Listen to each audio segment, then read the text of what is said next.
Bonjour à tous et bienvenue sur Parcours Atypique. Aujourd'hui, nous recevons Monsieur Arnold Zongo, un acteur engagé de la diaspora burkinabé aux États-Unis qui s'investit dans la vie communautaire depuis plusieurs années. Il a été président de l'Association des Burkinabés de Houston et aujourd'hui, il dirige Burkina Faso Global Council, une structure qui vise à mobiliser la diaspora autour des enjeux politiques, sociaux et économiques au Burkina Faso. Doctorant en politique de sécurité nationale, sa thèse est consacrée à un sujet majeur, la lutte contre le terrorisme au Sahel. Passionné par la démocratie, les droits humains, l'histoire et la spiritualité africaine, dans cet épisode, il nous parle de son parcours, ses convictions, ses recherches et sa vision pour l'avenir du pays. Bonjour Monsieur Zongo et bienvenue sur Parcours Atypique. Alors, salut ma sœur Namketa, et c'est un plaisir d'être sur ton podcast aujourd'hui. Et merci pour l'invitation. C'est vrai qu'on avait prévu le faire depuis l'année passée. Malheureusement, voilà. Donc, je suis là aujourd'hui. Merci beaucoup encore pour l'invitation. Merci à vous, merci d'être là. Tout le plaisir est pour moi. Alors, est-ce que vous pouvez nous parler de votre enfance? Où est-ce que vous avez grandi? À quoi ressemblait l'enfance avec les frères et sœurs? Bon, voilà, je suis né à Pissy, mais je n'ai pas grandi à Pissy. J'ai grandi à Dassazro, secteur 28 de Ouagadougou. Hmm. Et donc, c'est là-bas que j'ai fait l'école primaire à Beth-Salem. Disons que j'ai grandi aussi avec, dans une famille assez entourée, hein, de mes oncles, des tantes, des cousines et puis voilà, mes frères. Donc, ce qui a quand même eu un impact sur moi, je le dis parce que ça fait partie aussi de mon enfance. Alors, on avait à Ouagadougou deux cours. Il y a la grande cour familiale où je vivais avec le grand frère et puis voilà, et certains cousins. Et puis, il y a l'autre cour où il y avait les oncles et les tantes. Donc, du coup, en grandissant, je savais quand vous grandissez avec la famille, je me dis, hein, ça m'a inculqué un peu le sens du respect, le respect des aînés. Donc, ce qui fait que même souvent dans mes publications, et autres, si vous suivez un peu sur les réseaux sociaux, j'ai tendance au fait à maintenir ce respect là, en fait, pour les aînés, quelle qu'en soit la discussion que nous avons ou le débat que nous avons. Parce que depuis tout petit, on disait au fait que voilà, lorsqu'un aîné parle, on écoute. Donc, il y a le respect des aînés et tout ça. Et je pense que j'ai même fait des publications par rapport à cela. Donc voilà. Et donc mon enfance, c'est ça. J'ai grandi autour des aînés qui me guident et tout. Et bon, une enfance assez bon avec des hauts et des bas. Moi, déjà tout petit, au fait, j'ai eu un amour pour l'agriculture, la nature, l'environnement et tout. Alors pendant les vacances, je me rappelle, au fait, j'allais au village. Alors, j'allais à Koudgou, où je passais juste un peu le temps, parce que pour moi, Koudgou, c'était juste à côté, donc je pouvais aller en week-end, je pouvais aller juste faire une semaine et tout. Mais là où j'ai beaucoup plus passé le temps, c'est au village de ma mère, alors chez les Dagari, qui sont mes parents. Alors, là-bas, c'est là-bas que j'ai eu vraiment l'amour, au fait, de la terre. Donc, moi, ma grand-mère, elle avait deux grands champs alors où elle faisait des arachides et puis elle cultivait aussi le maïs. Et quand on arrivait, alors moi je me rappelle tout petit, elle avait fait une daba pour moi, une mini daba, et j'avais mon petit champ. Donc quand j'allais, je cultivais, je plantais au fait des arachides et tout. Et puis voilà, je restais pendant 2 mois, 3 mois, en tout cas tout le long des vacances. Et à la fin, je récoltais souvent ce que j'ai sémé. Et moi, j'étais très content. Et lorsque je n'arrivais pas à récolter, bon, après, on m'envoyait ça à Ouaga, et puis voilà, c'est ce que tu as planté. Donc, j'ai eu cet Mhm. amour, en fait, pour l'agriculture très jeune. Et ensuite, il y a eu l'amour aussi pour la chasse, à travers le ranch que nous avions et tout. Et j'ai eu ma petite carabine. Bon, carabine, c'est un peu trop dire, c'est un fusil à plomb quand j'avais 8 ans. Donc, j'étais très adroit à la chasse et, avec le fusil et tout. Et on m'avait acheté un truc, on m'avait fait, en tout cas, construire un oiseau en fer où j'essayais, je tirais et tout. Et aussi la pêche, j'aimais beaucoup la pêche et tout. Alors, donc, l'enfance aussi, après le Salène, je pense que voilà, je me suis retrouvé au collège protestant après mon BP, mon CEP en 98. Alors, collège protestant où j'ai fait une année et avec les événements et tout, je me suis retrouvé à l'internat où c'était beaucoup plus calme et à Camp-Saint. Voilà, c'est le lycée de l'Alliance chrétienne. Alors où je suis resté, j'ai fait jusqu'à ma cinquième. Bon, j'ai juste fait la cinquième là-bas. Et puis, j'étais un peu maladif parce que quand même, avec le changement et tout, alors j'avais des problèmes de sinusite. Donc, qui m'amenait tout le temps à Ouaga pour faire des examens à la pédiatrie et tout ça. Donc, bon, quand je passais en quatrième, on a trouvé que c'était mieux de revenir à Ouaga et tout. Donc, je suis allé, j'ai fait ma quatrième à Ouaga, à la source, et puis jusqu'au BPC, où j'ai eu le BPC, je suis allé au Bordeaux.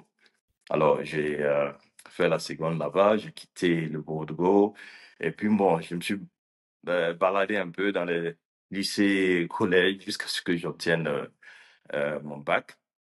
Et après le bac, je suis allé à l'ISIC. Je suis allé à l'ISIC où j'ai fait banque assurance. Et puis, voilà, avant de me retrouver aux États-Unis. Donc, c'est un peu ça. Bon, mon enfance, voilà, c'est jovial quand même.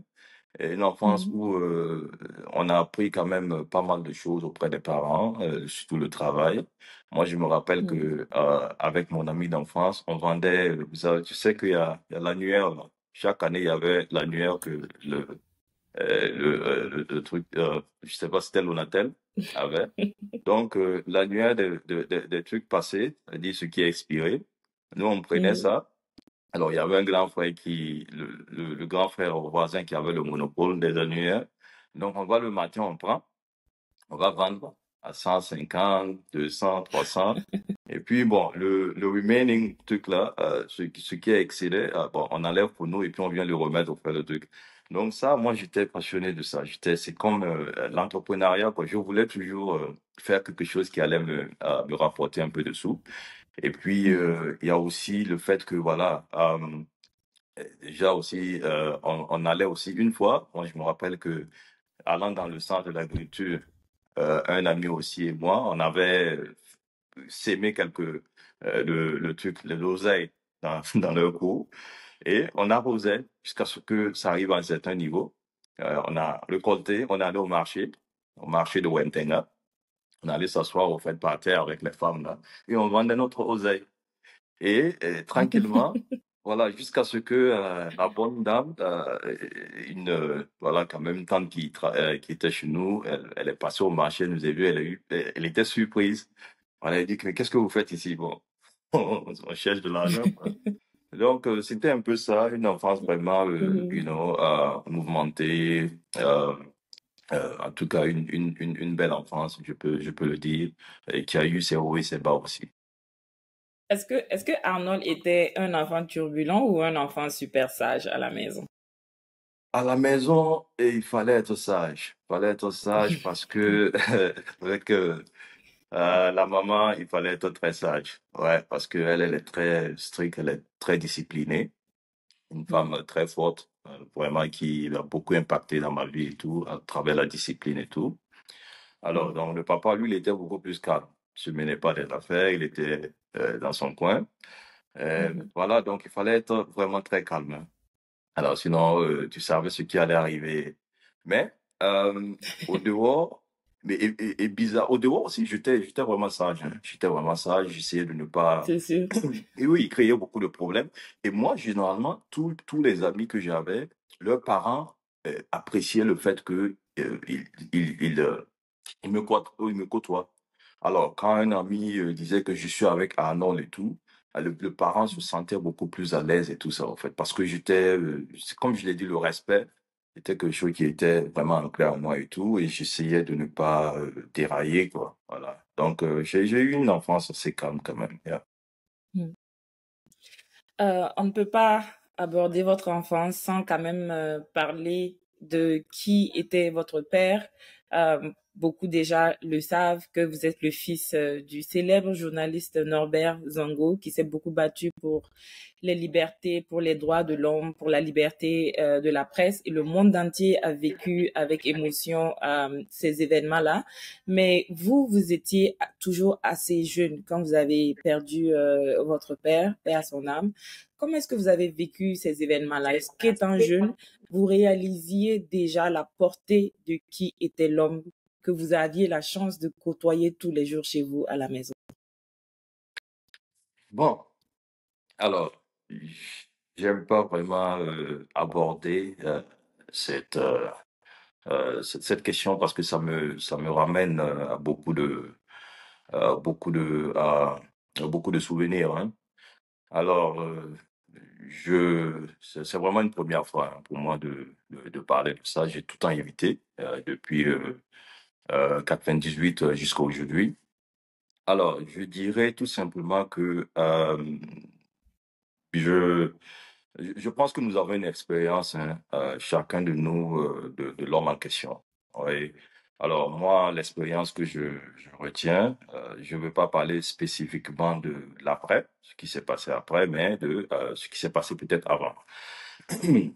C'est une personne vraiment qui, voilà, à qui je dois beaucoup également de mon éducation et qui me parlait comme il parlait, il s'adressait à un de ses amis ou à un adulte qui comprenait certaines choses, même si je ne comprenais pas tout.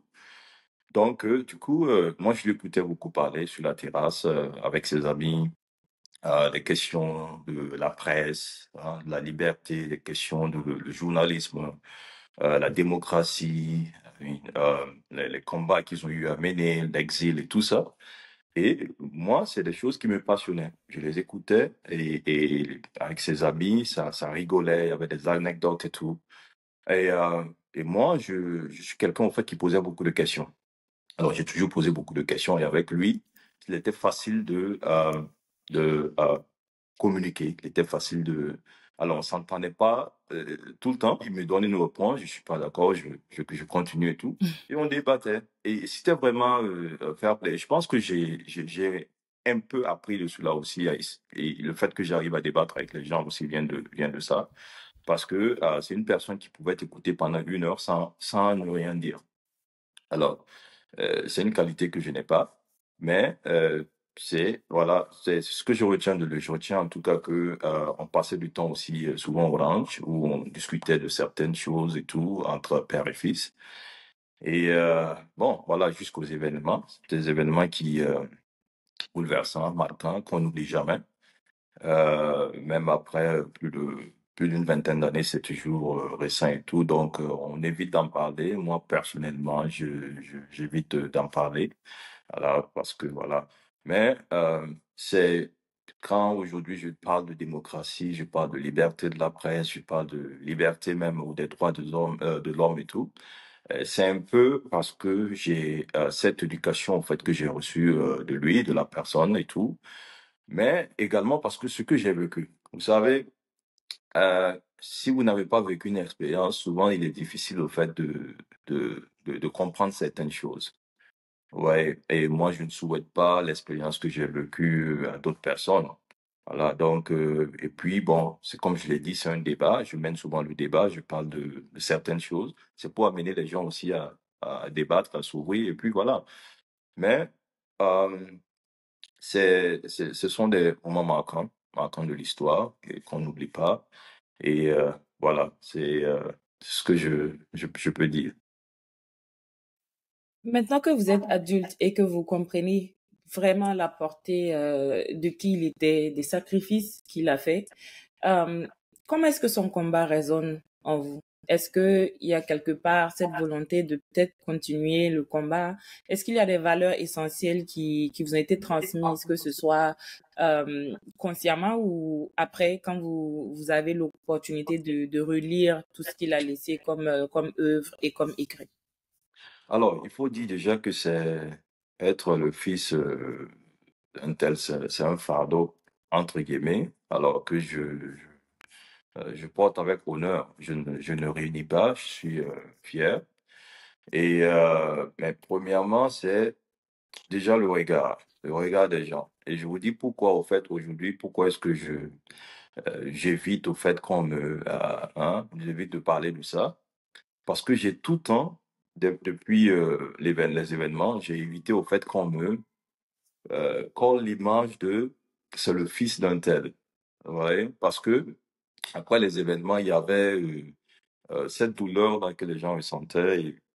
Et quand les gens vous voyaient, au fait, les gens avaient de la peine. Tu vois, moi, quand on me voyait, je pouvais le sentir, le regard des gens et tout. Et c'est quelque chose que je n'ai pas voulu. J'ai voulu refouler ça. Et je voulais que les gens me voient comme j'étais. Ouais. Alors, c'était difficile. Donc, du coup, j'évitais de parler, de dire qui j'étais et tout. Alors, comme ça, et j'ai grandi ainsi. Alors, l'autre point également, c'est quoi? Et je dis que la maman a été toujours une femme très forte.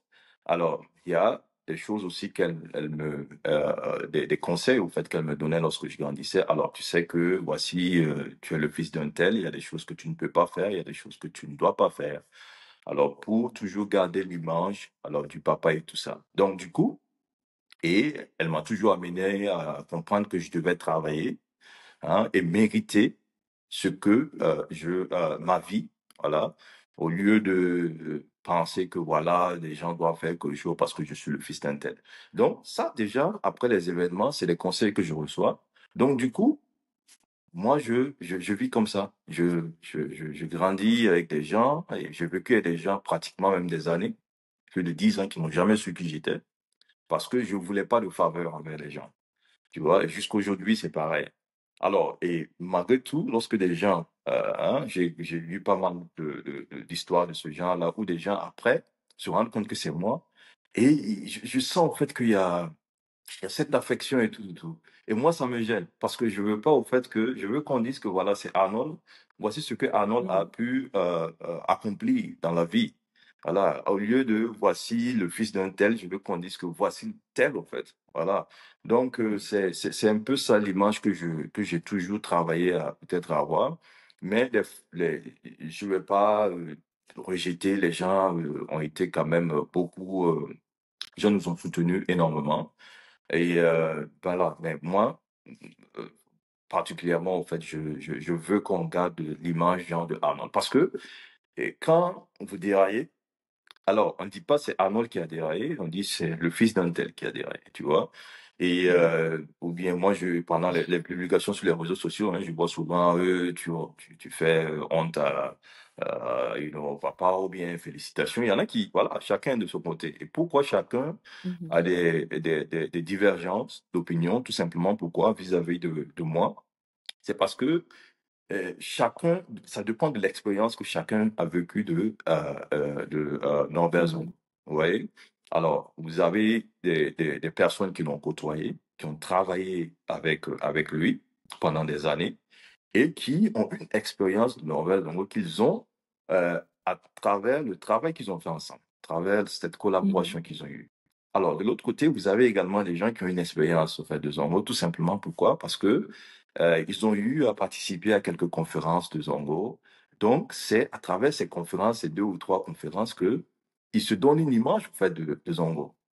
Et encore, tu as un autre groupe où c'est des gens qui étaient des fidèles de l'indépendant, qui lisaient chaque semaine, en fait, le journal et tout, et qui aussi ont une image, tu vois. Et then, la dernière catégorie, c'est ceux-là peut-être qui, avec l'avènement des réseaux sociaux, voilà, il y a Mhm. quelques petits bouts de passage de ces Des discours, en fait, extraits par-ci. voilà, sur YouTube, où, je pense qu'il y a un audio de peut-être 13 minutes. Alors, les gens Mhm. écoutent ça et se donnent également une image, en fait, de l'ordre. Mais, Et c'est les donc, plus ça, nombreux hein, actuellement parce que ouais. nous tous, on était quand même vraiment jeunes. Donc, c'est à travers les lectures, c'est à travers les recherches qu'on on sait qui est l'homme. Et donc, effectivement, beaucoup de cette génération qui utilise son nom ou qui parlent en son nom ou qui disent qu'ils retransmettent les valeurs sont peut-être des gens qui ne savent peut-être pas exactement quelle est la profondeur de l'homme et qui se sont juste tenus à quelques bouts de phrases. Donc, c'est pertinent ce que vous dites. Oui, donc du coup, tu vois, il y a toute cette somme d'expérience au fait que les gens ont, qu'ils prennent et ils essaient de te faire porter. Ça veut dire que quand j'écris quelque chose, une publication, selon l'expérience que la personne a eue de Zongo, alors, la personne peut trouver que ma publication n'est pas appropriée ou bien voilà qu'elle est appropriée. Donc, c'est un peu ce fardeau-là qu'on a qui fait que c'est difficile, hein, c'est vraiment difficile. Mais bon, on fait avec eux. Mais je peux dire que au-delà de l'homme qu'on a connu, que les gens ont connu au dehors, dans le cadre professionnel et tout. Alors, il y a cet homme-là avait un cadre également familial où il discutait de certaines choses avec ses enfants et tout, et donc qui font quand même que les enfants arrivent souvent à avoir un plus de l'homme Mhm. que peut-être d'autres ne savent pas. Donc, moi, c'est ce que je garde, hein. Puis voilà. C'est quoi les plus grandes valeurs que vous gardez? Alors, c'est les valeurs d'humilité déjà. Et moi, le papa me répétait tout le temps, il n'aimait pas le mensonge, hein. Voilà. Donc, du coup, moi, et tout le temps, il me répétait de dire la vérité. Alors, c'est quelque chose que j'ai gardé en moi. Et je dis pas que je suis parfait, mais à un moment donné, ça m'a causé des problèmes parce que les gens, ils n'aiment pas souvent la vérité. Il y a des choses quand tu dis, les gens préfèrent souvent que tu les, pas tout le monde, hein, mais que tu les mentes sur certains points et pour les faire plaisir. Et moi, j'ai eu ce Mhm. problème-là en grandissant, que ce soit à l'école, que ce soit après, même dans la vie. Je préfère être franc et dans le respect encore, mais être franc et puis dire ce que je pense et tout, voilà. Donc, il y a ça, je pense qui est une valeur, une très grande valeur pour moi que je garde. Et puis, autour de cela, il y a, voilà, les valeurs, comme je l'ai dit, les valeurs humaines, hein. Parce que moi, je me rappelle encore, et si on peut repartir dans l'enfance, la chose, c'est que nous, notre cours était tout en bonnet de monde. Le jour où Mhm. l'indépendant devait paraître, les gens venaient à 6 heures déjà, les gens venaient à la maison pour lire le journal. Donc, on était même abonnés à la boulangerie et tout ça. Et nous, on se réveillait, on voyait que les gens avaient rempli la cour, juste pour lire le journal avant d'aller à leur occupation et tout ça. Et donc, j'ai changé un peu aussi avec certaines personnes qui venaient et tout ça. Alors, donc, il a toujours aimé. Et d'autres même débattaient avec lui, ils disaient, voilà, je suis pas d'accord avec ça, ce que tu dis et tout ça. Et même déjà dans ces journaux, je me rappelle qu'en lisant, parce qu'après je lisais aussi beaucoup ces journaux, il y a eu même souvent des parties où il reprenait des critiques des gens, par exemple, par rapport à un numéro qu'il avait donné, il avait écrit, et il essayait au fait d'apporter des réponses. Voilà. Donc, tout ça, c'est resté. Voilà pourquoi jusqu'à aujourd'hui, je dis aux gens, moi-même, ma page sur les réseaux sociaux, elle est publique. Quand j'écris, tout est public. Alors, tout le monde peut débattre et tout. Je pense aussi que c'est des valeurs que j'ai appris de l'homme et tout ça. Et vous avez continué votre bout de chemin. Vous avez bouclé votre scolarité, comme vous l'aviez dit, au Burkina. Après le bac, vous vous retrouvez aux États-Unis. D'où est venue l'idée d'aller continuer les études aux États-Unis? Comment est-ce que vous êtes arrivé là et à quoi ressemblaient vos premiers pas? Alors, je suis allé à l'ISIG après le bac. Je suis allé à l'ISIG Ah, après le ok. bac avec une bourse du fondateur de l'ISIG, qui est un oncle en même temps. Mais j'ai fait quelques mois seulement à l'ISIG parce que déjà, quand on préparait le bac, hein, on voulait aller aux États-Unis.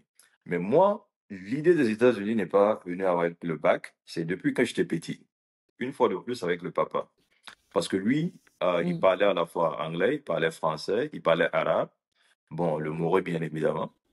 Donc, du coup, il m'a toujours dit que c'était bien de comprendre l'anglais. Parce que lui, pour lui, au fait, l'anglais, c'était vraiment une langue assez fondamentale pour ce que les livres surtout. Parce que beaucoup de livres, en fait, étaient écrits en anglais et traduits après par le français. Et pour lui, au fait, ça pouvait perdre un peu de valeur. Donc, et moi, et quand il écoutait souvent certaines chansons en anglais, je sais pas moi, la QDB, Bob Marley, tout ça, moi, j'aimais. Donc, du coup, je me suis dit, OK, quand je grandis, si j'ai l'opportunité, je vais aller aux États-Unis. Alors, donc c'est comme ça que pendant qu'on passe le bac, nous sommes dans un petit groupe d'amis du quartier et tout.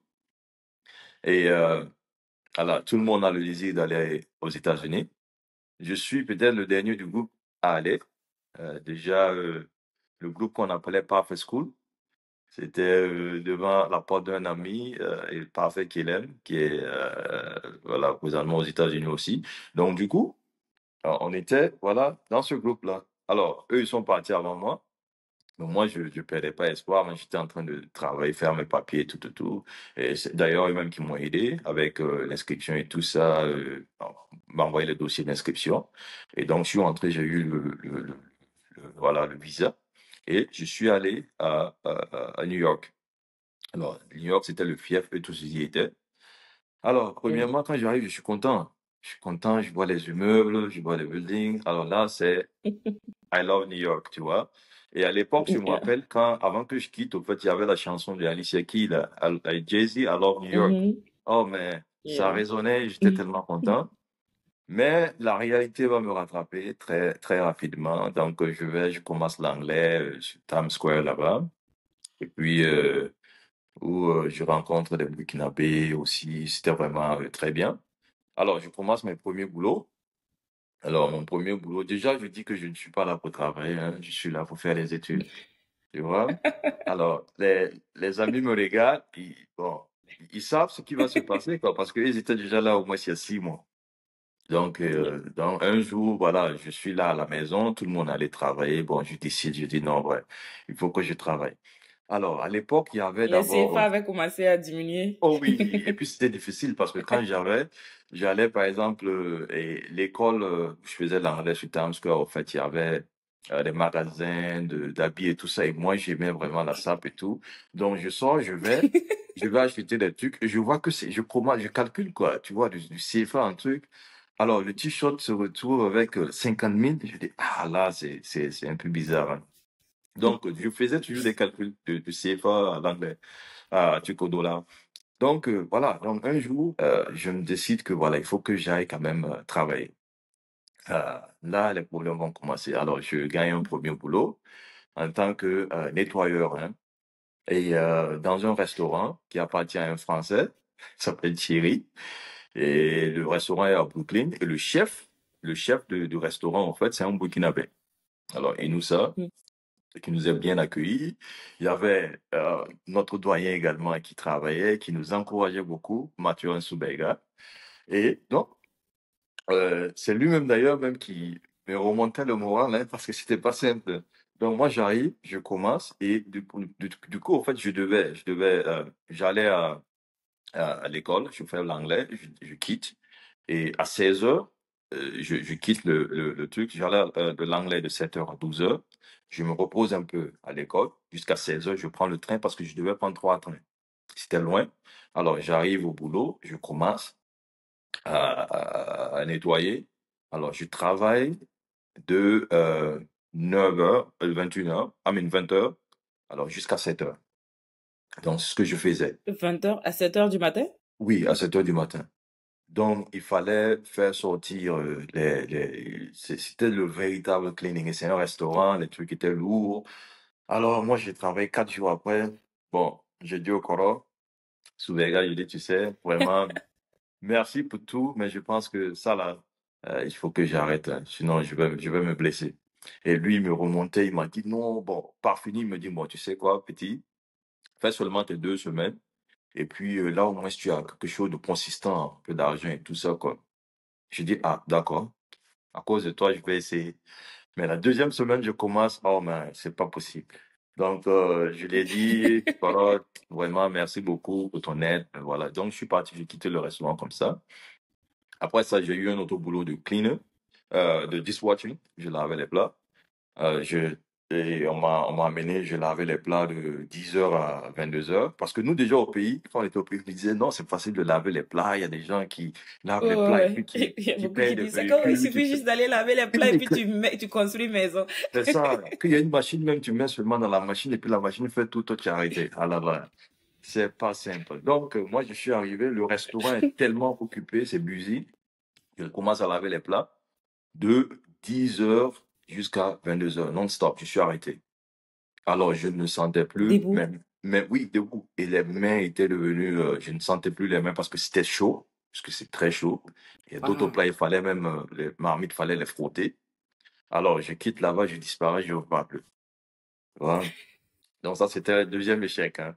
Donc, après, je décide de prendre un petit break, et puis voilà. Donc, par fini, un jour, l'ami parfait m'a envoyé dans un, je sais pas si l'agence existe encore, ça s'appelait Elena Agency, où tu allais payer $100, c'était studentant, truc là-bas à New York, et eux te trouvent, au fait, de l'emploi. Ça veut dire qu'ils te donnent des adresses où des personnes ont besoin d'un employé, et tu vas demander.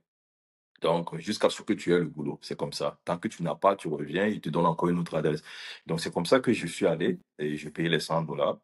Alors, nous, à l'époque, quand on est arrivé, quand on te demande quel genre de job tu veux, tu dis dishwatch, c'est cleaning, parce que presque tout le monde de notre génération, c'est ce Mhm. qu'on faisait.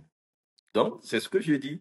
Donc, j'arrive dans un restaurant, le restaurant, voilà, je suis bien fringué, puisque j'ai fait l'ISIG, hein, j'avais ma veste de l'ISIG et tout, avec des chaussures bien cirées, là. Parce que, à l'ISIG, j'ai fait banque assurance. Et en banque assurance, il y a un professeur qui nous expliquait, en économie monétaire, que lorsque tu vas chercher du boulot, il faut toujours être très présentable. Tiré. Alors donc, moi, je me mets en veste et tout, je suis bien sapé pour aller demander le dispatch.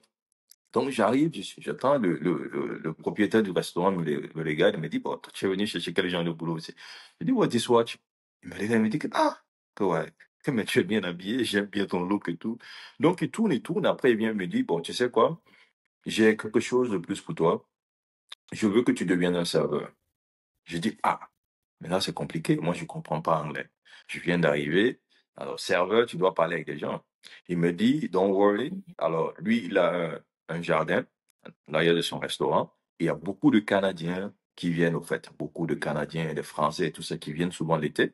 Donc, ce serait bien. Et tu vas beaucoup plus apprendre l'anglais. Donc, c'est comme ça, au fait, que je deviens serveur, au fait, dans le truc. Après, bon, j'ai fait le service et tout. Après, j'ai parachuté à Houston.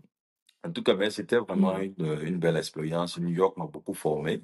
Et je me rappelle qu'à un moment, un jour, j'ai eu à travailler de 8 heures à 2 heures du matin. Je suis revenu à 7 heures, monté à 8 heures encore jusqu'à 2 heures du matin, d'affilée. Je suis rentré à la maison. C'était à New York. Alors, je n'avais plus notion du temps. J'ai dormi. Le matin, j'ai cru au fait que, à un moment donné, mes roommates sont venus me réveiller. Et moi, j'ai cru, puisque je suis sorti, j'ai vu le soleil et tout, j'ai cru au fait que c'était, bon, j'ai vu un peu qu'il faisait un peu de nuit, quoi. J'ai cru au fait qu'il était toujours 7 heures et quelques, fois. Alors, j'avais dormi jusqu'au soir. Ah, c'était terrible. Et j'avais toujours sommeil, je voulais même pas manger, je voulais juste me reposer. Et donc, ça, c'est la réalité. Je pense que d'autres ont vécu plus de réalité hein, que moi et tout ça. Mais bon, c'est juste l'expérience que j'ai. Alors, j'ai un peu de New York avec une famille quand même de Burkinabé, des Coro, des amis et tout qui nous ont. On était devenus une famille, quoi. Voilà. Quand vous viviez toutes ces difficultés-là, à un moment donné, vous n'êtes pas dit que vous êtes peut-être trompé de destination et que les États-Unis, c'est pas pour vous? Bon, moi, en tout cas, depuis que j'ai mis le pied aux États-Unis, à l'époque, c'était du genre, je suis venu apprendre l'anglais, apprendre également sur pourquoi je suis là, et je retourne au pays. Alors, jusqu'à présent, c'est la mentalité que j'ai, hein. Et donc, du coup, quand j'arrive justement, et puisque je faisais banque assurance à l'ISIG, mais quand j'arrive, alors Obama était président, je regarde au fait, je vois un peu la politique américaine et tout, ça m'intéresse, je suis content.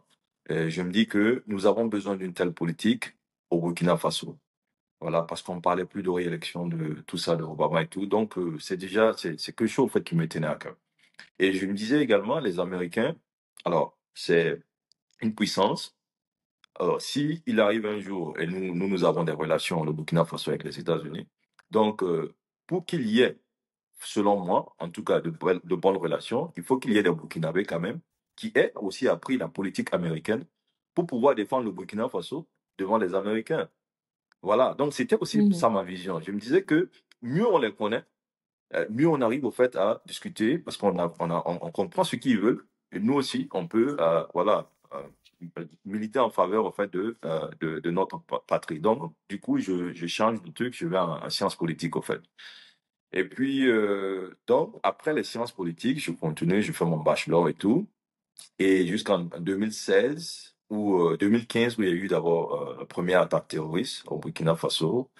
Euh, d'autres disent 2016, mais, mais la première attaque, c'était en 2015 dans la province de Kénédougou, dans le Haut-Bassin. Je pense que c'était en août, où la brigade territoriale de gendarmerie de Samorogon a été attaquée.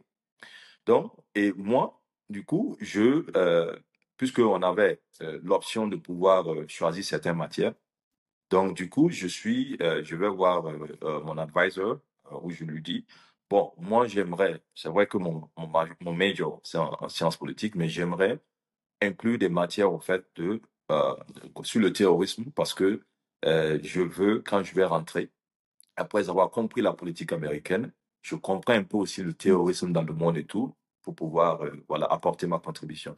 Donc, du coup, tout ce que je vivais, au fait, les États-Unis et tout, les hauts et les bas, ça me décourageait pas parce que j'avais toujours l'objectif, c'était de finir, alors Mhm. d'apprendre ce que je Les pouvais études. et puis de rentrer dès le Burkina, quoi. C'est un peu aussi l'avantage du système ici, c'est de pouvoir tailler un peu sur mesure ce qu'on met. Il y a les fondamentaux, il y a les classes qu'on doit prendre, et puis il y a les electives où on peut apprendre ce qui nous intéresse. Et ça, c'est une bonne chose. Vous parlez souvent du parallèle entre l'éducation au Burkina et les États-Unis. C'est quoi votre expérience? Bon, l'expérience déjà, c'est que c'est un pays qui te permet en fonction du temps, parce que c'est un pays qui est assez mouvementé. Alors, du coup, tu pars à l'école, tu peux aller à l'école facilement et à toutes les heures. Moi, je me rappelle au fait à l'université et ici. Alors, si je travaillais le matin, et sur mon schedule, au fait, je dois travailler le matin. Alors, je prends mes cours le soir. Et justement, en fait, le cours ne dure que chaque professeur vient faire 1h30 et il part. Donc, et en moyenne, tu as deux professeurs, en fait, toute la journée. Voilà, de 8h jusqu'à 21h. Donc, du coup, c'était simple, en fait.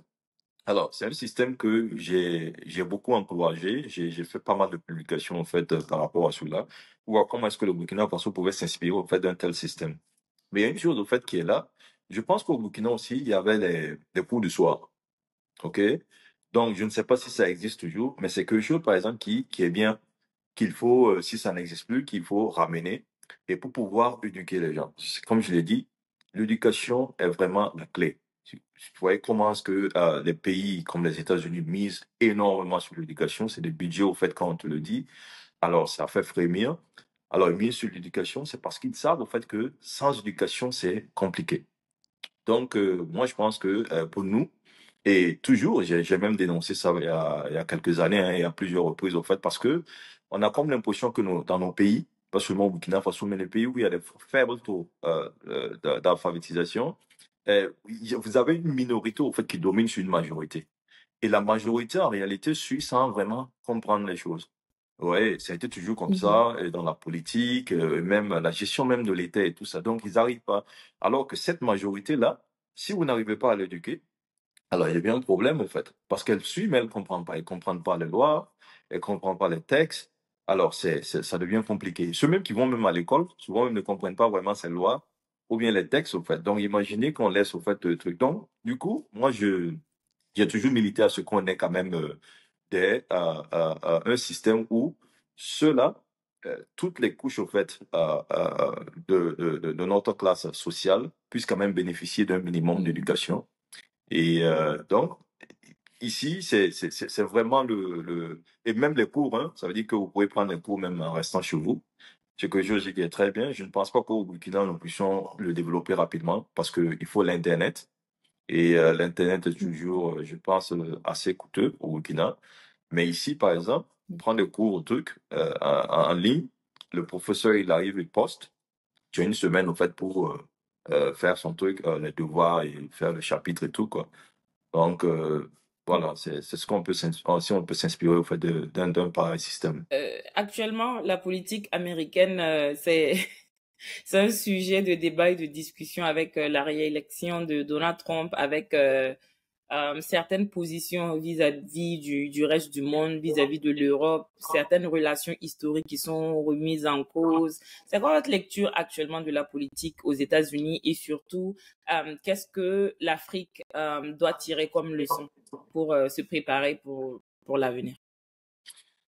Alors là, je pense que c'est pas seulement aux États-Unis, il y a quand même un bouleversement hein, dans le monde. Et encore une fois de plus, ça c'est ma lecture personnelle. Je pense que euh, nous sommes dans un monde aujourd'hui où les, les, les peuples, entre guillemets, où il y a comme une montée de l'extrême, en fait, en politique. Ça veut dire que ceux qui étaient au centre, hein, qui avaient des idéologies centristes ou voilà, modérées, ont tendance à être rejetés. Donc, nous avons maintenant des gens des leaders qui sont beaucoup plus à l'extrême, en fait, voilà, qui sont en train de monter. Peut-être que c'est le cours de l'histoire, c'est comme ça aussi. Voilà. Alors, nous sommes et cela est dû à plusieurs choses, hein, est dû au fait que le coût de la vie, OK, un peu partout, les guerres, au fait, qu'on n'arrive plus à contenir, hein, le terrorisme et tout ça. Et puis, il y a l'immigration également qui est grandissante. Donc, ça fait que c'est un fardeau que les peuples ressentent. Et du coup, ils se disent que nous voulons un leader qui est franc, qui est rigoureux, qui est, vigoureux et tout ça, qui va peut-être mener à bien notre politique, au fait. Ouais. Alors, mais ce que je retiens une fois de plus, hein, pour revenir dans le truc de la démocratie, c'est qu'on se rend compte aussi que, alors, il ne se passe pas un jour où on n'entend pas qu'il y a tel juge, au fait, qui a bloqué, hein, un décret du Mhm. président Trump et tout ça. Mais ça, c'est la beauté, par exemple, de la démocratie. Et vous voyez que nous avons des frères, par exemple, qui discutent même, qui sont contre la démocratie. Hein. Je respecte l'opinion de tout un chacun qui vit aux États-Unis, mais qui sont contents et qui partagent souvent lorsqu'un juge, par exemple, euh, annule un décret ou bloque un décret, par exemple, du président Trump. Mais c'est parce qu'il y a la démocratie que un juge arrive à faire ça. Tu vois, je ne dis pas que les États-Unis sont la meilleure démocratie. Moi, mon exemple, ça a été toujours la Norvège. Mais je dis que il y a un minimum. Il y a un minimum qui fait que le président ou bien l'administration ne peut pas se permettre de tout. Et également, même dans le niveau, alors, vous, en tant que vous travaillez pour, je pense, une entreprise, alors le patron ne peut pas vous faire certaines choses. Ouais, parce qu'on sait Mhm. que la justice, au fait, quand même, a un pouvoir que vous pouvez saisir la justice et créer des problèmes à votre patron, même s'il est Jeff Bezos, même s'il est Elon Musk. Ouais.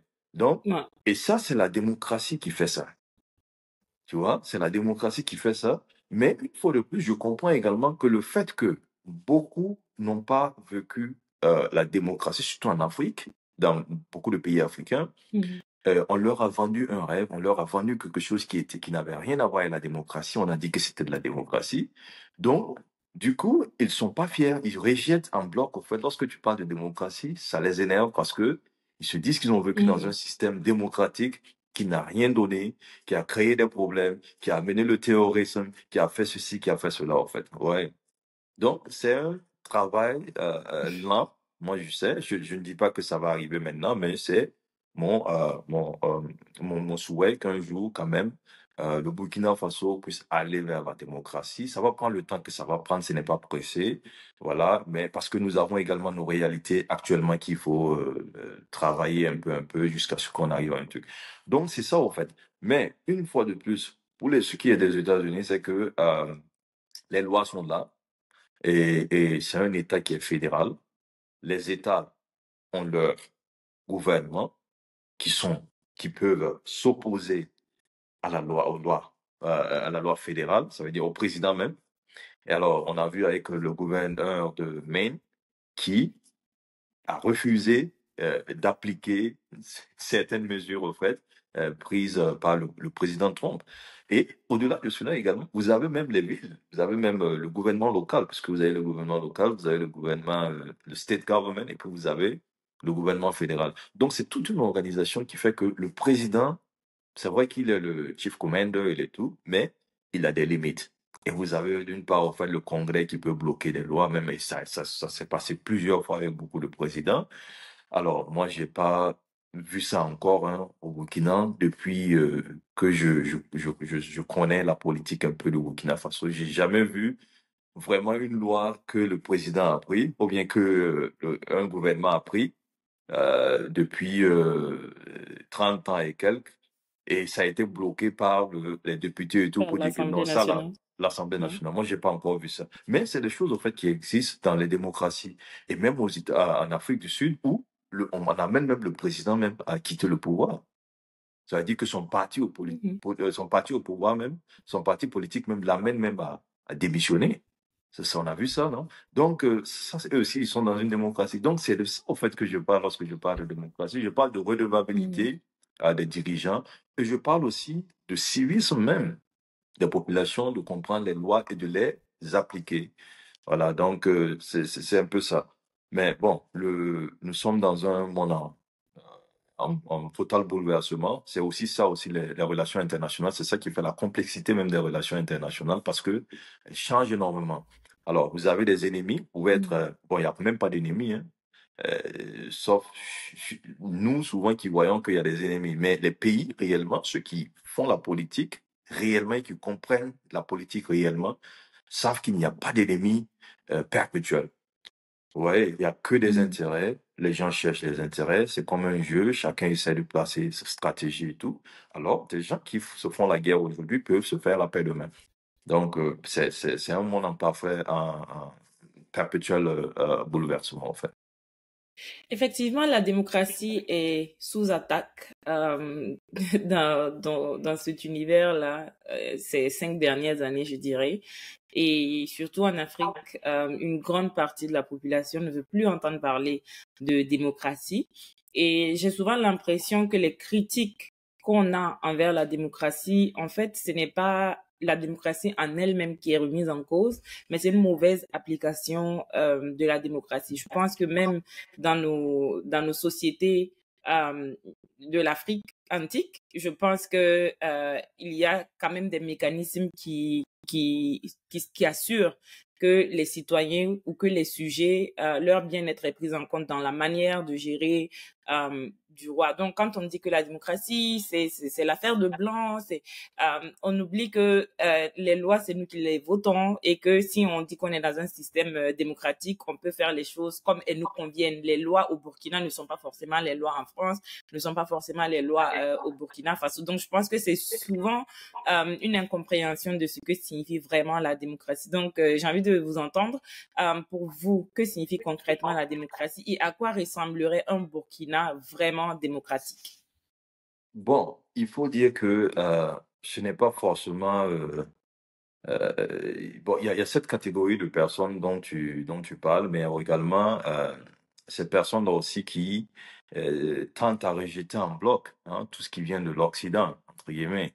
Ça veut dire que on se dit que donc, c'est l'Occident, ce n'est pas bien. Voilà. Bon, pourtant, pas seulement la démocratie. Et moi, je pense d'ailleurs que la démocratie, le nom peut-être peut être attribué à l'Occident, mais les valeurs qu'elle elle incarne, en fait, n'est pas de l'Occident, comme tu l'as dit. Mais le nom déjà, voilà, quand on entend, on va dire que voilà, c'est la démocratie et tout ça. Pourtant, et le problème, c'est quoi? Moi, je pense toujours que il faut toujours prendre le bon et laisser le mauvais. Tu vois, la France n'a pas toujours été une nation démocratique. Elle a même connu des révolutions et tout, où le roi même a été, je pense, voilà, éliminé. Voilà, donc même aux États-Unis, hein, il y a eu pas mal de choses. Ce n'est que pas très longtemps que les Noirs et les femmes même ont eu le droit même de vote et tout. Donc, mais tous ces pays-là ont essayé différentes formes en fait de gouvernance. Alors, c'est après cela qu'ils ont compris que peut-être la démocratie, qui n'est pas la forme la plus parfaite, mais est la meilleure de tout ce ils ont essayé.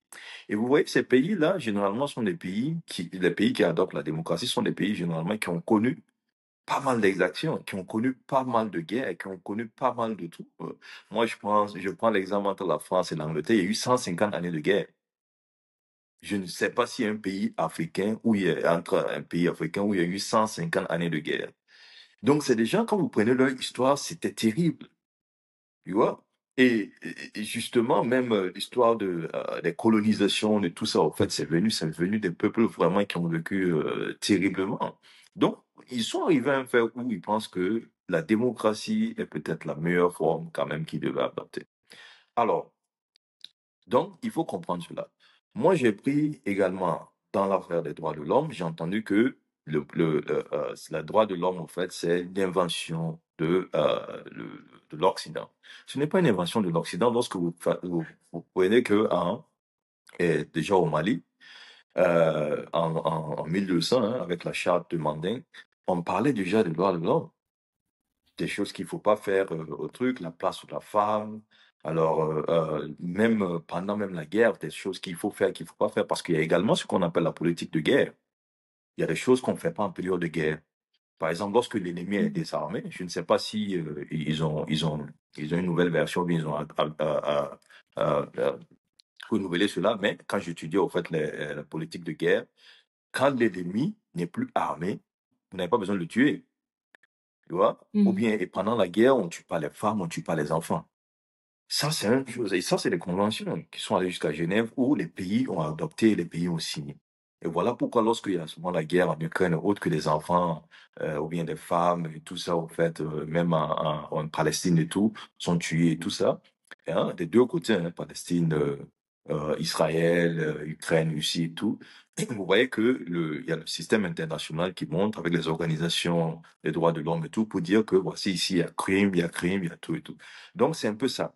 Alors, la démocratie, c'est déjà de comprendre que il y a la redevabilité des dirigeants. Ça veut dire que Mhm. nous avons un contre-pouvoir en démocratie. Le président, ou bien le chef, le roi, ou ce que vous voulez, ne peut pas faire tout ce dont il a besoin. Parce que l'être humain, en réalité, alors, il est ce qu'il est. Alors, moi, par exemple, si je suis président, que je n'ai pas il n'y a pas de garde-fou, bon, je peux faire tout ce que je veux. Ouais. Et donc, la démocratie, au fait, permet de ramener certaines choses. Ça veut dire que lorsqu'on pense qu'il y a un excès, on dit, ah bon, là, donc il y a ce pouvoir-là, en fait, où il y a le pouvoir législatif, il y a l'exécutif, et puis il y a le pouvoir judiciaire aussi, qui est indépendant. En Mhm. démocratie aussi, j'entends que les Burkinabés sont égaux. Ça veut dire que nous pouvons, personne ne peut te faire, ça veut dire que tu as le droit, tu as la même justice au fait que une personne que tu sois pauvre, que tu sois riche, alors que tu sois, je sais pas moi, d'un certain statut social, tu as toujours les mêmes droits que n'importe quel autre Burkinabé. C'est ça, en fait, la démocratie, pour moi. Et l'autre démocratie également, c'est de pouvoir accepter la divergence. Parce que moi, je pense que on peut accepter la divergence. Nous ne sommes pas pareils. Imagine-toi que dans un pays, tout le monde réfléchit la même chose ou tout le monde pense la même chose. C'est-à-dire que si tout le monde a un tort, ah bon, tu imagines ce que le pays devient. Donc, la démocratie permet aux divergences. Ça veut dire que chacun vient avec son opinion et se dit que voici, moi, je pense que telle chose, voici ce qu'on doit faire. L'autre aussi dit telle chose et on essaie de voir, on balance. Et puis, on prend peut-être la meilleure, mais on prend un peu le partout. Donc, c'est comme ça, en fait, que j'entends par démocratie. J'entends aussi par démocratie aussi le fait que, quand je parle de redevabilité, même, je parle même de comment est-ce que le budget des pays, au fait, sont dépensés. Je parle de comment, par exemple, dans beaucoup de pays non démocratiques, hein, et surtout en Afrique, on a vu que, voilà, des projets, on te donne un projet, un marché de l'État, tu l'exécutes. Alors, le marché n'est pas bon. Bon, il n'y a pas de redevabilité. Personne n'est Mhm. effrayé et tout ça. Voilà. Ou des coins où on se rend compte que des gens ont détourné des parcelles et tout ça, en fait. Tu vois? Alors, si c'était un système où la justice est indépendante, où il y a la démocratie qui est forte, il y a des personnes, en fait, qui seront, en tout cas, dont on va enquêter, qui seront, et qui vont répondre, en fait, de leurs actes. Donc, tout ça, au fait, rentre dans le cadre de la démocratie. Donc, la démocratie, ce n'est pas seulement les élections. Parce que le problème, en fait, c'est que beaucoup se disent, au fait, que dès qu'il y a élection, on parle de démocratie. Non, c'est pas vrai. les élections font partie du système démocratique, au fait, pour pouvoir élire le candidat de la masse. Voilà, mais c'est pas les élections, en fait, qui font la démocratie. Tu vois. Donc, il y a ça, au fait, que les gens doivent comprendre, parce que même en Corée du Nord, il y a des élections. Voilà, mais la Corée du Nord a décidé de ne pas être une démocratie. Tu vois. Donc, Mhm. c'est un peu ça, en fait. Alors, moi, j'amène toujours les gens, en fait, à avoir ce débat-là, pour comprendre que, et comme tu l'as dit, aujourd'hui, au Burkina Faso, nous avons plus de 60 ethnies, je crois. Et imagine-toi qu'il y a des ethnies même qui n'ont même pas de droit. Alors, mais quand tu vas dans leur histoire, en fait, tu te rends compte que c'est des gens, en fait, qui aiment leur liberté. Mais c'est pas parce qu'ils n'ont pas de loi, en fait, qu'ils n'ont pas de garde-fou. Ils ont souvent le chef de terre et tout ça. Et donc, ils ont toute une Oui. organisation qui fait que, alors, il y a beaucoup de choses, par exemple, que le roi ne peut pas faire, que, voilà. Donc, il faut avoir des fondements. Il faut avoir une base dans tout Il y pays. a eu, il y a eu plusieurs cas en Afrique où, quand le roi il commet des interdits, il est forcé à se. Oui, oui, oui. C'est vrai, c'est Parce vrai. qu'il y a des, même quand on est roi, en fait, on n'a pas, c'est pas une carte blanche pour tout faire, en fait. Ouais, Cette liberté que les gens décident volontairement de compromettre en donnant l'exclusivité de la force à l'État, au gouvernement ou au roi et à son entourage, c'est en retour d'une garantie d'équité, de bien-être, d'être bien traité dans la société et tout ça. Donc, quand ces conditions ne sont pas réunies, je ne sais pas si euh, le roi, il est, voilà, droit de vie ou de mort sur tout le monde et puis c'est ouais. OK, quoi. Oui, et il y a aussi le Yeah. fait que moi, la démocratie, c'est pas du copier-coller. Tu vois, dans la démocratie, il y a les valeurs que la démocratie prône. Mais maintenant, des sociétés, par exemple, dites démocratiques, peuvent, selon leur conception, bien selon leur politique interne, peuvent ajouter des choses. Et justement, une des raisons pour laquelle j'ai été contre la politique d'Obama lorsqu'il allait en Afrique, c'était lorsque, voilà, il parlait des droits voilà, il voulait amener le mariage, Mhm. you know, Pour voilà, tous. pour tous. Donc, moi, je dis, ça, c'est pas la démocratie. Ça, c'est peut-être ce que les Américains veulent de leur pays. Alors, c'est un programme Ouais. politique que le président a, et tu vois que sur Trump, en fait, il n'est pas avec ce programme politique-là, il n'en parle pas. Je dis donc, souvent, c'est ça le problème. Et du coup aussi, on colle la démocratie, notre démocratie à la France. Parce que la France aussi, il faut le dire, n'a pas vraiment joué, n'a pas été simple, en fait, avec les anciennes colonies. Tu vois? Alors, elle a toujours été Mhm. là, même choisi certains chefs d'État. C'est pas nous qui le disons, c'est une réalité. Tu vois? Donc, du Ouais. coup, aujourd'hui, ça fait qu'il est difficile de ne pas porter nos problèmes, en fait, à la France. C'est-à-dire nos problèmes que nous vivons. Mais en même temps aussi, moi, je dis que il faut pas seulement porter les problèmes sur la France, il faut les porter aussi sur nos dirigeants. Que même quand on dise qu'ils ont été choisis par la France ou pas, je pense quand même que, alors, quand tu es un dirigeant, tu as une redevabilité envers ton peuple. Donc, si aujourd'hui, il n'y a pas assez d'écoles, ou bien si aujourd'hui, au fait, il n'y a pas le niveau de développement qu'on souhaite, c'est pas la faute à la France. Et moi, je pense déjà que le problème est un problème toujours interne. Si vous parce que le papa disait au fait que le voleur qui te vole la raison, souvent, c'est toi qui te laisses voler au fait voilà, qui est en tort, au fait. Alors, on peut l'interpréter de toutes les manières, hein, mais il y a une réalité dans ça. Parce que moi, je pense que, alors, qui n'aimerait pas? Nous sommes dans un monde, une fois de plus, où il n'y a pas d'amitié, il n'y a pas d'ennemis. C'est un monde, en fait, où chacun profite de l'autre. Donc, si le Burkina Faso ou bien n'importe quel pays se laisse, par exemple, utiliser par d'autres, bien sûr qu'ils vont le faire. Mais si nous décidons de mettre en place, par exemple, une politique interne, parce qu'aujourd'hui, dont on parle des parcelles, par exemple, qui ont détourné des parcelles, je ne pense pas que c'est la France qui leur dit de détourner des parcelles. Ou bien des gens qui ont détourné 2 milliards, en fait, de trucs, hein, dans les cantines et tout, je ne pense pas que c'est un problème de la France. Donc ça, déjà, c'est des problèmes internes que nous devons arriver à combattre. Et lorsque nous arrivons à combattre, en fait, ces problèmes internes-là, ce qui vient après, de l'externe, en fait, ça sera facile, en fait, à combattre. Et c'est la même chose également avec le terrorisme. C'est un problème interne. Alors, lorsque nous arrivons à combattre l'interne, les influences, au fait, d'ailleurs, en fait, n'auront plus assez d'effet sur nos personnes, en fait.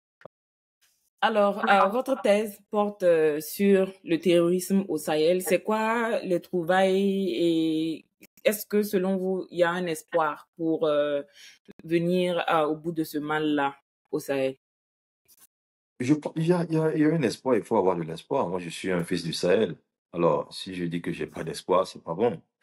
Et l'une des raisons pour laquelle, justement, je fais cette thèse, c'est pour pouvoir également produire quelque chose, hein, comme ma contribution, en tout cas à la lutte contre le terrorisme. C'est ça. Alors, moi, déjà, je comprends qu'il y a beaucoup d'auteurs, il y a énormément d'écrits sur le terrorisme. Alors, c'est un problème, en fait, qui est global et c'est un problème qui est très complexe. Ça veut dire que du jour au lendemain, on pense l'avoir compris certaines réalités. On se rend compte au fait qu'il y a d'autres réalités qui s'ajoutent. Donc, ce qui fait que j'écris beaucoup et il faut encore aller relire, s'adapter et tout ça. Alors, mais ce qui est du Sahel, il faut dire il y a deux principales organisations terroristes au fait qui évoluent. Vous avez le Jenin, il s'appelle Jamaat Nusrat al-Islam Muslim. Alors, ça, c'est en arabe, je prononce mal, mais c'est le groupe de soutien à l'islam et aux musulmans. Et puis, vous avez l'État islamique qui est dirigé d'ailleurs par Iyad Haj Ghali et qui est constitué au fait de quatre groupes. Ça veut dire que avant, il y a Ansardine, au fait, qui fait partie de ce groupe-là. Il y a AQMI, qui est Al-Qaïda au Maghreb islamique. Et puis, vous avez l'autogroupe, au fait, de Mokhtar Ben Mokhtar, qui fait partie également. Et donc, cette organisation, en fait, s'est constituée en 2017. Donc, où des forces, en fait, sont mises ensemble, en fait, pour créer le Jenin et qui prêtent allégeance, en fait, à Al-Qaïda. Alors, et de l'autre côté, vous avez Abu Walid, qui, en 2015 également, à travers son organisation, qui est le mouvement pour le djihad, l'unicité en Afrique de l'Ouest. Alors, lui, il crée également, en 2015, il porte allégeance, au fait, à l'État islamique. Et en 2016, le mouvement, en tout cas, l'organisation terroriste, l'État islamique au Grand Sahara, est né. Donc, ce qu'il faut comprendre, ce que je retrouve, au fait, dans la recherche, c'est que ces deux-là sont des organisations terroristes, pour le dire le nom, clairement. Mais ils ont des modes de procédés différents. Alors, le fait qu'ils ont des modes de procédés différents fait que il faut les combattre un peu différemment. Alors, le Jenin, je me rends compte au fait qu'ils utilisent au fait une tactique beaucoup plus stratégique, c'est-à-dire que ils vont vers la population qu'ils sentent au fait délaissée. Alors, ils amènent la bonne parole, ils parlent bien, ils ont des très grands communicants. Ils essaient de convaincre, de leur dire au fait que l'État ne fait pas assez pour eux, l'État fait ceci, l'État fait cela. Alors, ils sont convaincants. Et souvent, même, ils y vont même avec des vivres qui donnent à des populations et tout ça. Donc, eux, vraiment, c'est un peu ça. C'est amadoué et radicalisé. Donc, ça, un peu, c'est ce qu'ils font. Et du coup, c'est ce qui fait que ceux qui joignent ces groupes-là, au fait, le Jenin, sont des gens, des combattants, en fait, qui croient énormément, en fait, à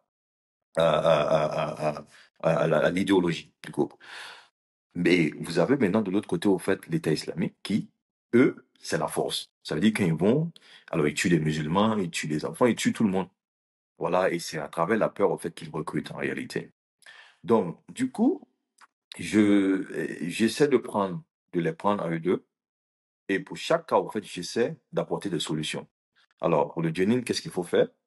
Pour l'État islamique, qu'est-ce qu'il faut faire?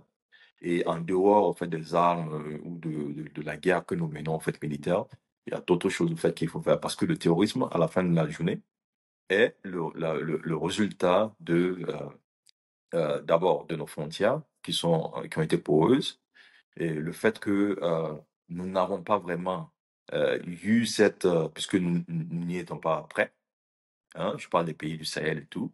Donc, on n'a pas forcément eu des grandes armées, hein, construit des grandes armées, en fait, pour résoudre ce problème-là rapidement.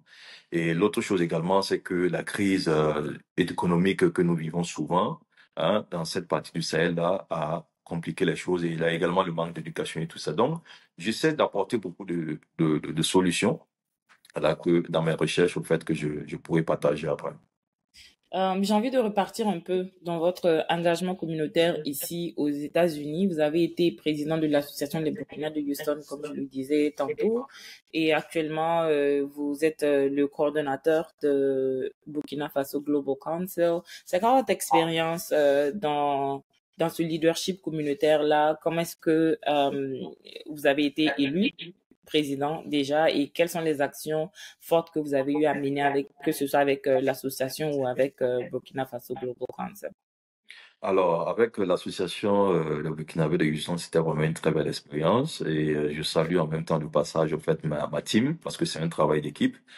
Et alors, j'ai été élu en 2016 à travers les élections. Elles n'ont pas été simples. Et voilà, bon, disons que un jour, je suis assis et je suis au boulot et il y a le président sortant, Rachid Barry, qui m'appelle et qui me dit, bon, voilà, le bureau est terminé, nous sommes en train de quitter. Alors, il y a des élections qui arrivent, il n'y a pas assez de candidats, donc j'appelle un peu tout le monde pour voir aussi s'il y a des personnes de la communauté qui aimeraient prendre la relève. Alors, il me dit, il y a pas mal d'opposition, il parle de secrétaire général, il parle de secrétaire à information, il parle de tout, il parle pas de président. Alors, donc, je dis, bon, je vais réfléchir, je verrai. Et je discute avec des amis proches, tout. Et il y a un qui me dit, Franck, bon, il faut prendre la présidence parce que je pense que tu peux.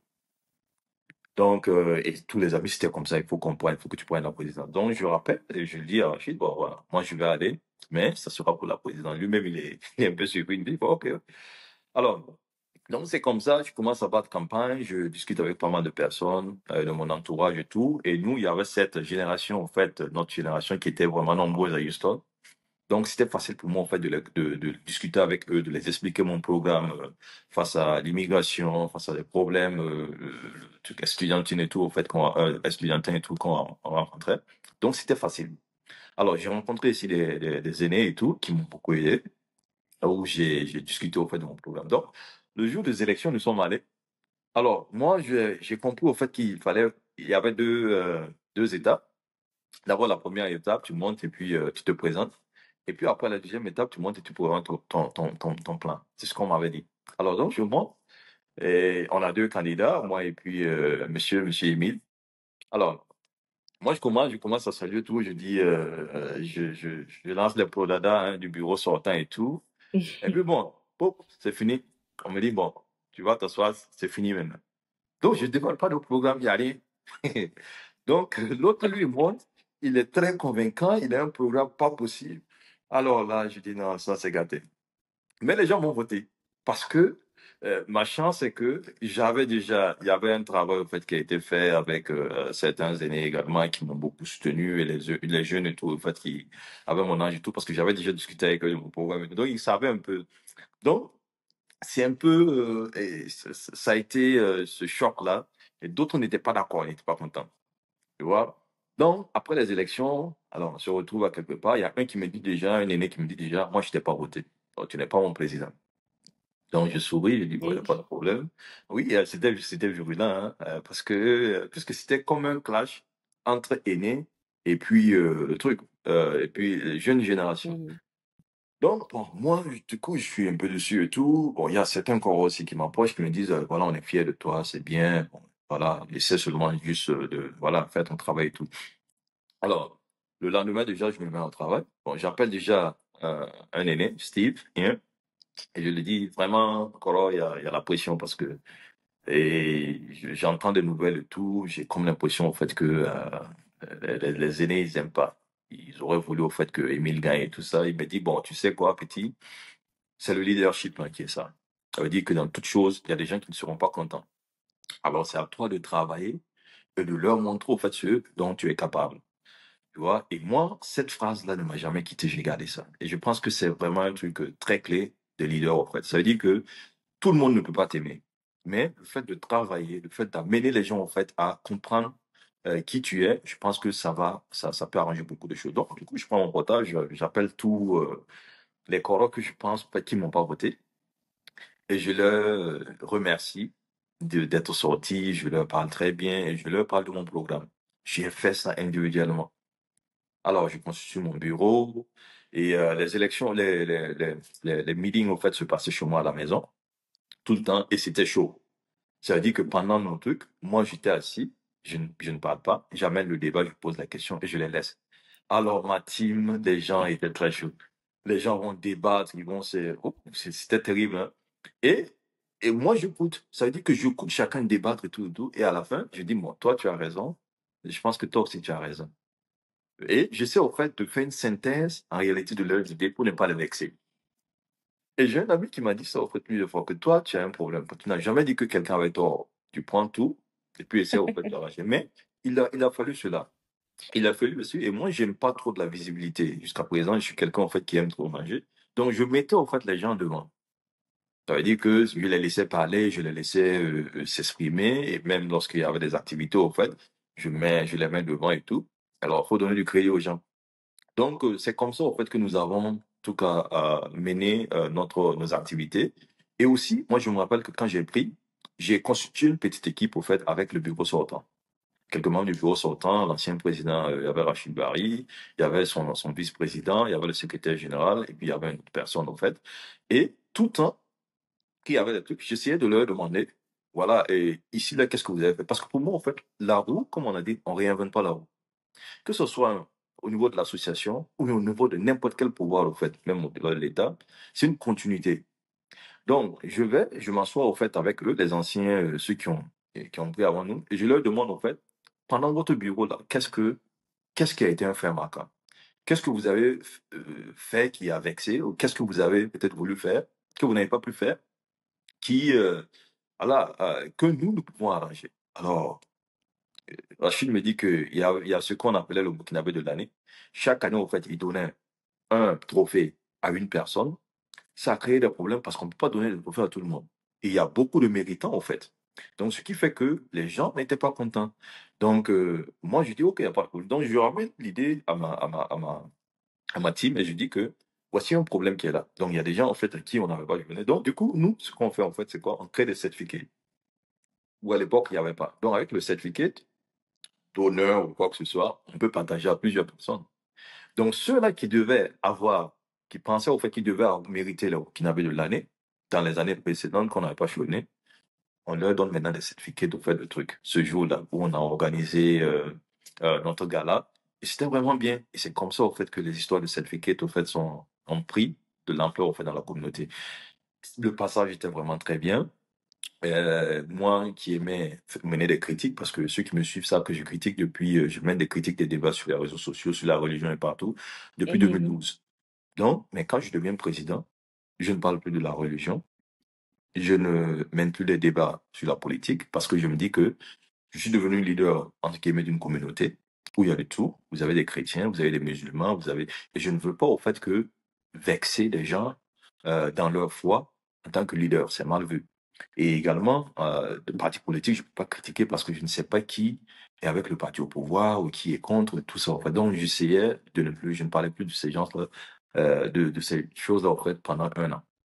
Donc, au-delà de cela, ça m'a ouvert beaucoup de portes d'amitié où j'ai rencontré pas mal d'artistes que nous avons, en tout cas, invités ici, hein, des journalistes hein, et des hommes de médias.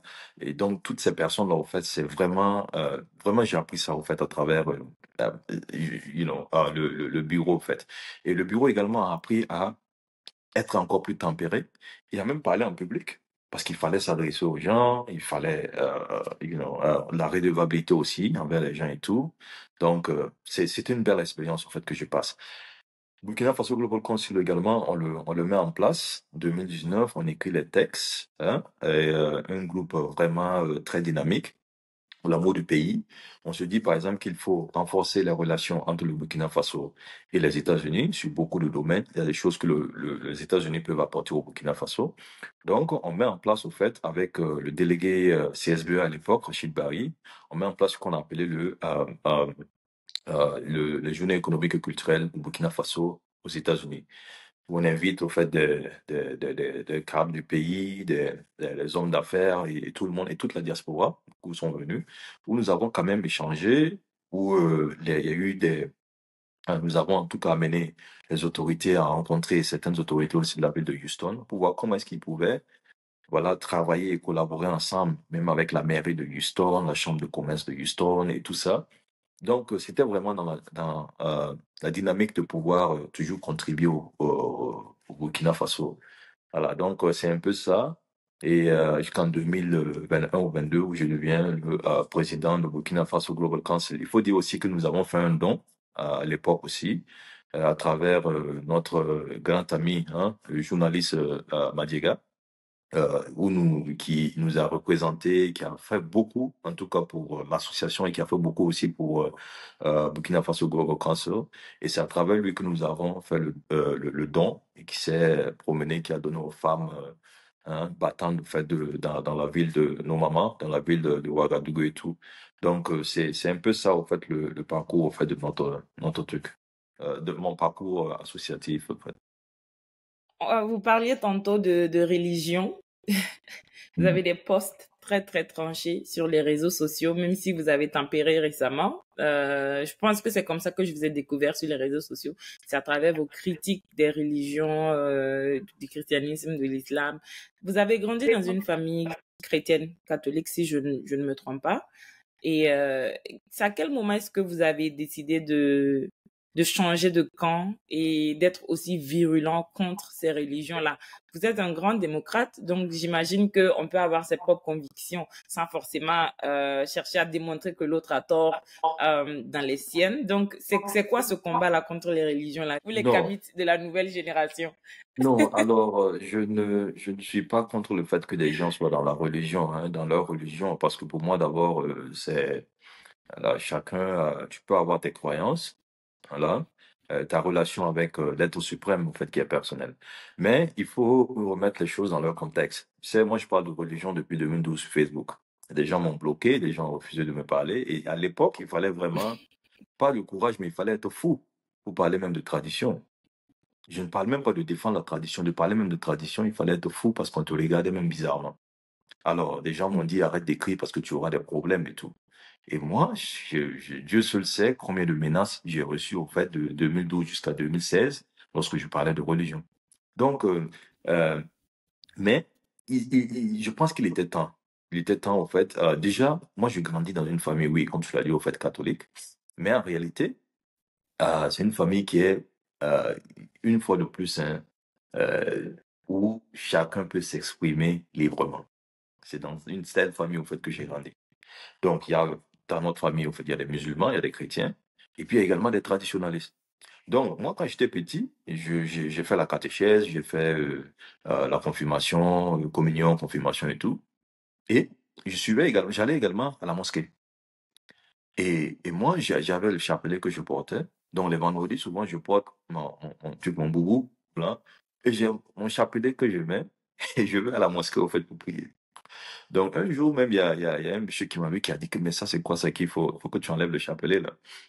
Et à ma tante qui lui dit, Baby, laisse l'enfant tranquille, au fait. Donc, pour moi, en fait, il n'y avait pas de problème. Alors, et comme je l'ai dit une fois de plus, moi, je suis quelqu'un, je pose des questions. J'utilise le raisonnement parce que je pense que c'est la chose la plus sacrée que l'être suprême nous donne, le raisonnement. Donc, du coup, je me pose des questions. Alors, à l'église, je pose beaucoup de questions, je discute avec le prêtre et tout. J'ai même d'ailleurs même fait presque tout mon primaire jusqu'au truc dans les écoles évangéliques. Donc, j'ai lu énormément la Bible.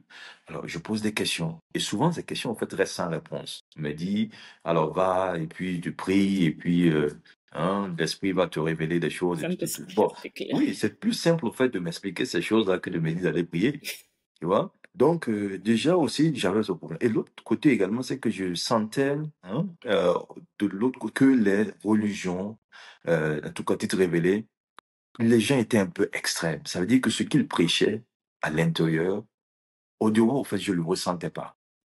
Tu vois, ils avaient une critique féroce contre les traditions, même entre eux-mêmes, c'était vraiment...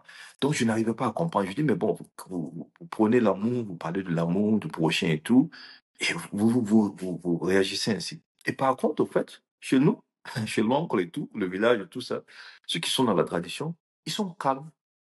je sens une sagesse. Ils ne sont pas dans les débats, ils dénigrent pas, ils font pas le truc. Donc, j'essaie de me dire que, mais ces gens-là, il faut que je comprenne. Donc, je vais vers eux. Disons que lorsque j'ai la chance, en fait, d'aller à Koudou et tout, je discute.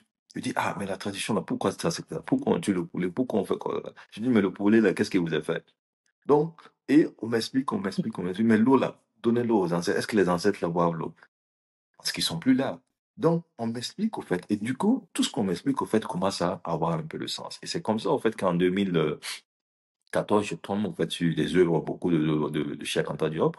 Je tombe sur des œuvres, au fait, de Mbomba Song, hein, qui parle des traditions, mais dans un domaine beaucoup plus scientifique. Donc, je comprends, en fait, que nos traditions africaines sont c'est de la science. C'est de la science pure. Il n'y a pas de dogme. On ne dit pas de croissance d'avoir vu. Et c'est quand on vous explique, vous ne pouvez pas dire que c'est faux. Parce que ça a un sens. Tu vois? Donc, je pense d'abord le truc où on ne parle pas, par exemple, dans nos traditions, on ne parle pas trop de Dieu, l'être suprême. Parce que pour nous, en fait, c'est un mystère. Mais vous voyez que dans les religions, en fait, dites révélées, on décrit Dieu comme si c'était un homme. Une personne qui se fâche, qui est en colère, hein, et quand il est en colère, même il détruit. Alors, il est, bon, tu vois, voilà, il a son coin où il est calé et tout ça. Donc, ça devient un problème. Et du coup, également, et même quand moi j'ai lu énormément la Bible, j'ai lu énormément le Coran. Ouais. J'ai même un courant en fait en français qu'un ami m'avait donné qui était un wahhabia aussi fort fort à l'époque, mais j'ai lu tout le courant, tu vois. Donc du coup, moi je vois des coins où Dieu il est vraiment, alors là, il faut pas s'amuser avec lui. Et il y a un coin où Dieu même dit à Moïse, il dit à Moïse, alors va dire au pharaon, bon, à Pharaon, puisqu'il dit jamais le nom même du pharaon, pourtant tous les noms des pharaons sont connus. Il dit, va dire à Pharaon de laisser mon peuple, de libérer mon peuple Israël. Alors Moïse d'abord a peur. Et Dieu lui montre des signes et lui dit, je suis avec toi, va, et dit à Pharaon. Et dans la même Bible, quand Moïse gagne le courage pour aller dire à Pharaon, dans la même Bible, au fait, on dit que Dieu décide de durcir le De cœur de durcir Pharaon le pour que le, cœur de... pour que le Pharaon les- Ah! J'ai dit, mais ah là, ce Dieu-là, il risque de créer des problèmes. Donc, tu vois, ça, c'est le truc. Mais je pose des questions. Mais c'est pourquoi, en fait, c'est parce que ces religions dites révélées, au fait, ont rendu Dieu à l'œuvre de l'homme. Ça veut dire qu'ils l'ont mis au rang de l'homme. Ils n'ont plus créé de mystère, en fait. Alors que dans nos traditions, on n'en parle pas. C'est un mystère. Parce que parler Il y a de un Dieu, en fait, philosophe qui disait que l'homme a créé Dieu à son image. oui, c'est vrai, c'est une vérité. Donc, toutes les cultures, au fait, donnent à Dieu le nom, voilà, tout ce que tu veux et tout. Et la langue de Dieu, c'est ça et tout, tout, tout. Mais l'être suprême qui crée, je ne pense pas qu'il ait une langue. Puisque la langue, en fait, c'est nous qui l'apprenons. Tu vois? Donc, du coup, moi, j'arrive dans nos traditions et je lis beaucoup Cheikh Anta Diop, je lis beaucoup d'autres œuvres et tout ça. Et je me rends compte au fait que la philosophie et la science qui se trouve dans nos traditions est immense. On ne parle pas de Dieu. On dit, par exemple, dans la langue mauré, on dit Wenam. Wenam, ça veut dire quoi? Ce qui ressemble au pouvoir. Wenam. Mais on ne parle pas de lui. Ça veut dire qu'on ne donne même pas un nom, vraiment. Tu vois? Quand on donne quelque chose, ça veut dire, c'est un truc, au fait, qui a à voir avec le pouvoir, ou bien à voir avec l'infini, ou bien à voir avec le mystère. Tu vois? Mais on parle de nos ancêtres. Parce que ceux qui disent que les ancêtres sont morts, pourquoi vous contactez les ancêtres? Mais en réalité, c'est ceux dont nous savons qu'ils ont existé. Moi, je sais que j'existe au fait parce que mes parents ont existé. Mes parents savent qu'ils ont existé parce que leurs parents ont existé. Et passé, ainsi de suite. Mais si je te demande, au fait, aujourd'hui, de me dire qui a créé Dieu, ça devient un problème. Ils vont dire que tu blasphèmes en réalité. Mais justement, c'est pour éviter ces problèmes-là que dans la tradition, on ne parle pas de ça une fois de plus parce que la tradition n'est pas fondée sur les dogmes. C'est fondé sur ce que je peux t'expliquer. Et c'est philosophique, en fait. Donc, je me retrouve plus dans la tradition et tout. Alors, j'amène les gens à comprendre, mais plusieurs fois, toutefois, au fait que je faisais des publications à l'époque, c'était à l'époque où les pasteurs étaient très virulents. Alors, et tout le temps, même les chrétiens et tout, les gens insultaient nos traditions comme c'est pas possible. Donc, et tout le temps, je reprenais, en fait, c'était par rapport à une des publications que j'ai lues, où je devais répliquer également. Voilà. Mais, à un moment donné, alors, j'ai senti que le truc avait baissé. Beaucoup d'autres personnes même qui m'insultaient avant ont compris, sont revenus dans la tradition et tout. Mais malheureusement, ce que je ressens aujourd'hui, c'est que quoi? Beaucoup de ceux qui ont rejoint ce mouvement qu'ils ont créé, Kamétisme et tout ça, en fait, sont des gens qui n'ont pas lu assez, qui ne comprennent pas l'histoire des religions ni de nos traditions, qui comprennent pas, qui n'ont pas beaucoup de même de compréhension même de nos traditions. Ça veut dire ils vont pas auprès pour comprendre certaines choses. Donc la plupart en fait c'est des gens qui ont été frustrés de christianisme ou bien qui étaient dans l'islam, ils étaient très frustrés pour une raison ou pour une autre. Et donc, ils sont devenus en tout cas des blessés de guerre et qui s'attaquent voilà, aux religions et tout ça. Donc, et moi, une fois de plus, quand quelque chose, je vois que c'est en train d'arrêter, de dérailler, je m'éclipse un peu et pour ne pas, voilà, quand on me mélange à certaines choses, en fait. Et c'est ce que je fais également avec même mes débats sur la politique. Certains, en fait, me disent que, ah, mais quelque chose s'est passé au pays, là, pourquoi toi tu parles pas? Je dis non, c'est parce que quand je vois qu'il y a une récupération sur certaines choses, j'évite de parler. Alors, ce que j'ai fait en 2000, déjà de 2015 jusqu'à 2018, je critiquais, je faisais des critiques au fait sur le pouvoir. Et tout le temps que je fais des critiques, j'apporte également des solutions. Je dis, bon, ça là, je pense que c'est pas bon comme ça, mais voici ce qu'on peut faire. C'est tout le temps ce que je fais. Et donc, les gens étaient contents. Les gens étaient contents parce que voilà, tu critiques le MPP, tout le monde est content et tout ça. Mais à un moment donné, je sens en fait qu'il y a une récupération. Je sens qu'il y a des gens qui utilisent cette histoire de terrorisme en fait déjà de 2018-2019. Et même dans l'opposition et tout ça, hein, je vois des paroles que j'aime pas trop. Parce que pour moi, à la fin de la journée, il ne faut pas que l'État s'écroule. On peut ne pas aimer une personne, on peut ne pas aimer un dirigeant, mais nous devons garder à l'esprit que l'État et le Burkina Faso est la chose essentielle à protéger. Tu vois? Donc, et moi, je suis quelqu'un, je ne vois pas le mal à 100%. Ça veut dire que, quoi qu'il y a, il y a toujours quelque chose de positif dans toute chose. Donc, du coup, j'arrête les critiques et je vais maintenant sur beaucoup plus les solutions hein, pour le terrorisme. Alors, on me dit que voilà, toi, là, tu es devenu un pion du MPP, tu es devenu un pion de quoi.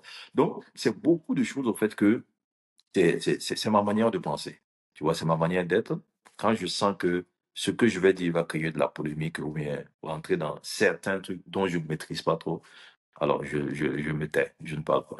Ramener la religion, en tout cas africaine, bon, c'est pas une religion, c'est notre culture, c'est notre tradition, c'est notre identité. Et c'est pas quelque chose qu'on peut nettoyer, le laver, on ne peut pas laver le sang. C'est l'ADN. Hein? Moi, je suis Zongo. Normalement, c'est Cedro, mais on a pris le nom Zongo.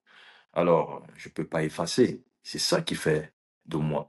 Alors, l'arabe, comme quelqu'un, Bombasson aimait le dire, l'arabe est arabe. Hein? Il est fier d'être arabe.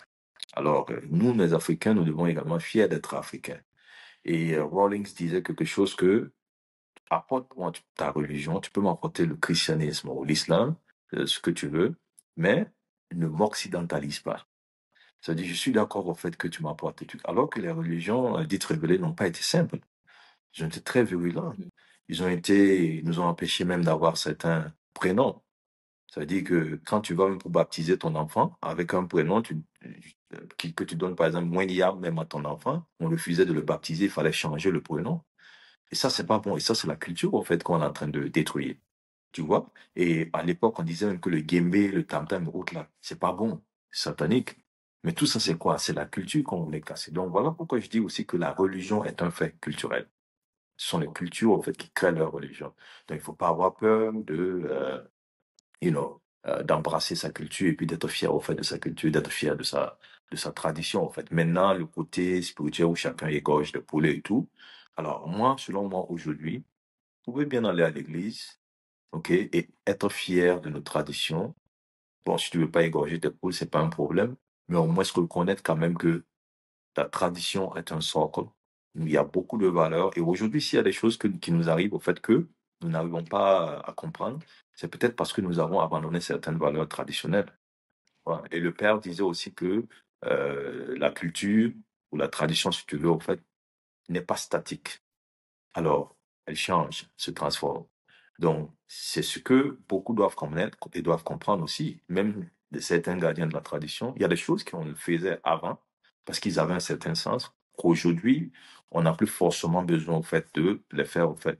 Donc, c'est ça aussi qui fait que certaines personnes portent souvent des critiques sur la tradition, parce qu'ils n'arrivent pas à comprendre certaines choses qui sont faites encore aujourd'hui. En tout cas, nous sommes un peu pris par le temps. Merci beaucoup d'avoir accepté notre invitation et d'avoir partagé votre parcours, vos réflexions et vos convictions. C'est impressionnant de voir un jeune qui est aussi profondément attaché au Burkina Faso et aux cultures africaines. Merci pour ce que vous faites pour la communauté ici.